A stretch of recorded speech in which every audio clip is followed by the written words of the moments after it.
전세런 위기 덮친다. 무슨 말일까요? 전세런이면 뱅크런이라고 이야기하면 은행에서 돈을 빼는 걸 말하죠. 전세런은요, 뭐 임대를 놓은 집주인한테서 전세를 뺀다는 뜻이에요.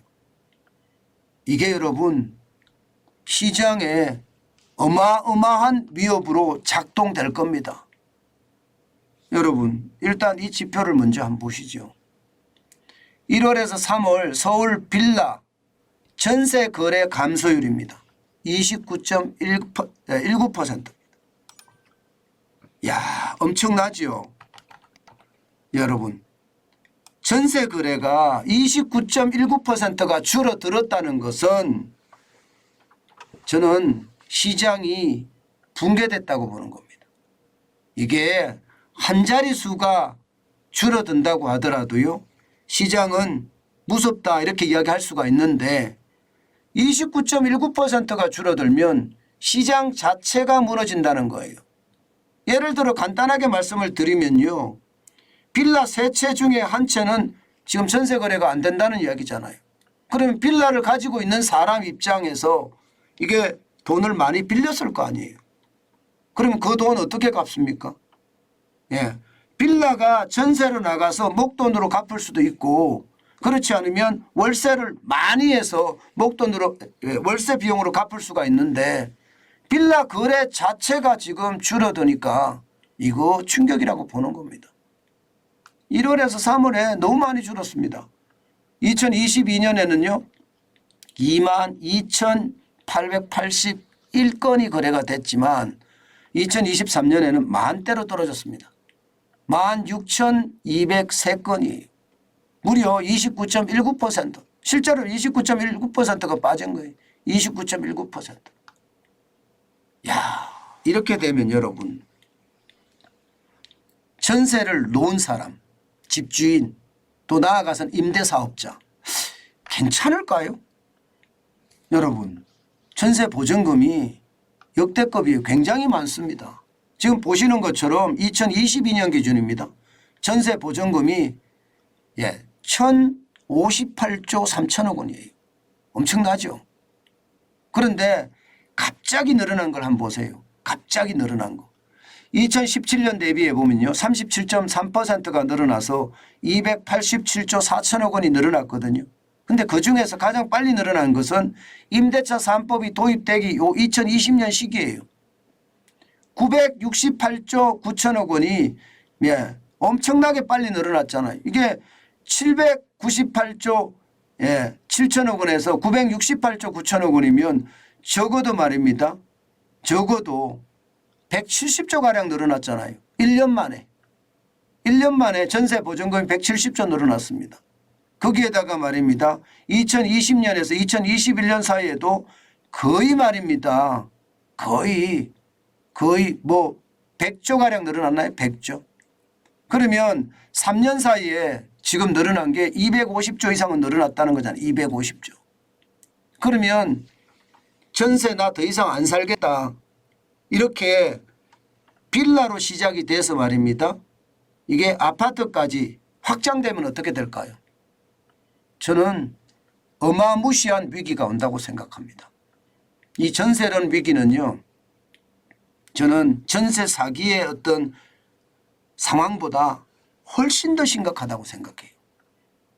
여러분도 알다시피 전세 사기는 전세 자금 대출이 172조 5천억 원이잖아요. 이게 2020년 1월에 101조였는데 이게 2022년 12월에 172조까지 됐으니까 이 전세 자금 대출만 본 거거든요.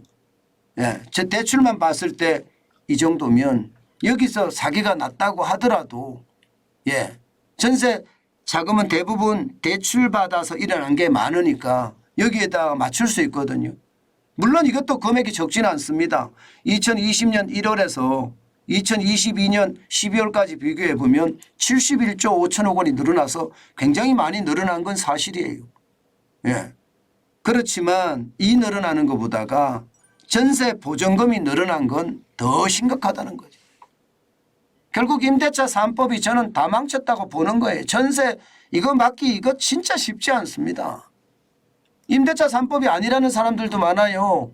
그래서 제가 또 프로파간다 한다. 또 미친 소리 한다.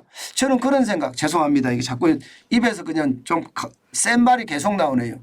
예, 미친 소리라는 말이 그냥 나오네요. 여러분 그럴 수밖에 없는 게 보실래요? 이거 보세요. 2020년 7월입니다. 임대차 2법이 시행되고 나서 전세 가격이 어떻게 됐는지. 여러분 보시다시피 2020년 7월에 서울 같은 경우는요. 4억 6,458만 원이었습니다. 이것이 6억 1,558만 원으로 올라갔습니다. 심지어 2022년 7월까지 하면 6억 3,249만 원까지 올라갔습니다. 지금 3월 현재 얼마 안 떨어졌어요. 떨어지긴 떨어졌지만 5억 1,444만 원까지 떨어졌거든요. 서울 아파트를 봤을 때.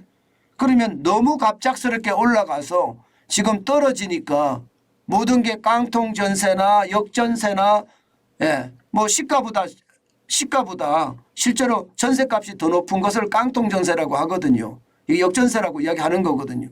이런 게 일어날 수밖에 없었고요.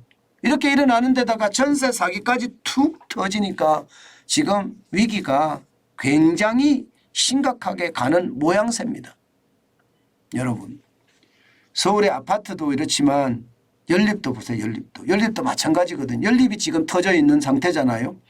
1억 7,981만 원 하던 전세 보전금이요.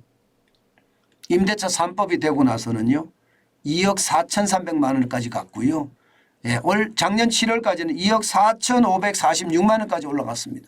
지금 2023년 3월에는 2억 3,443만 원까지 떨어졌거든요. 별로 안 떨어졌는데도 지금 전세 쪽에서는 충격이 커진다는 거예요. 만약에 이게 말입니다. 만약에 이게 아파트로 전이되면 어떻게 될까요? 아파트는 떨어진 폭이 더 큽니다. 그러면 역전세라든가 깡통전세가 굉장히 많이 났을 가능성이 크다는 거잖아요. 저는 이게 결국 말입니다. 시장 전체에 크나큰 위협으로 닥칠 수도 있다 이렇게 생각하는 겁니다. 빌라에서 아파트로 전이될 때 전세런이 말입니다. 그럼 금액도 워낙 크기 때문에 그에 대한 충격파가 저는 시장에 또 하나의 블랙스완으로 작용할 가능성 높다고 봅니다. 전세런 하는데요. 이게 점점 현실화되고 있어요. 사실 더불어민주당 야당 측에서는요. 아니다 이야기를 하는데요. 사실 여러분 이 전세런이 나오게 된 배경 전세 사기가 나오게 된 배경은요. 지난 정부에 있습니다. 또 지난 정부 탓한다고 누가 그를 이야기할지 모르겠지만 당연히 탓해야 돼요. 이들 때문에 이들이죠. 이들 3명. 박주민 임대차 3법 대표 발의한 사람. 월세 인상 논란 세밀하게 살피지 못해 죄송. 그나마 사과 조금이라도 했습니다. 그러나 김현미 국토교통부 장관 이 장관은요. 최근 전세난 임대차 3법 탓 아니야 이렇게 이야기했습니다. 저는 이런 것을 보면서요. 이게 바로 국민에게 크나큰 고통을 안겨주고도요.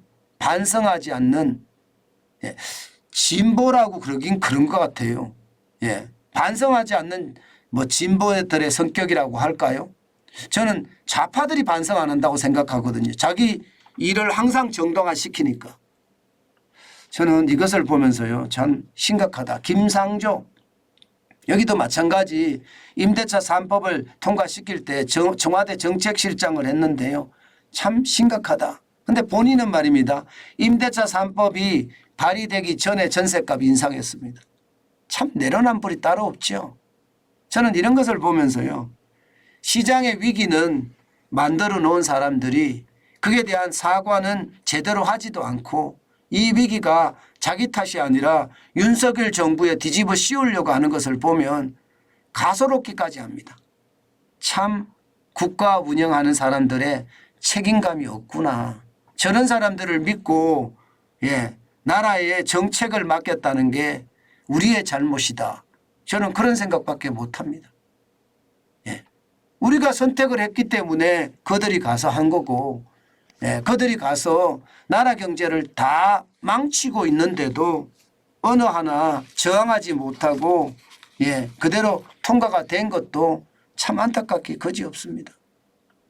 여러분, 전세는요 지금 당분간 시장의 큰 아킬레스건이 될 겁니다.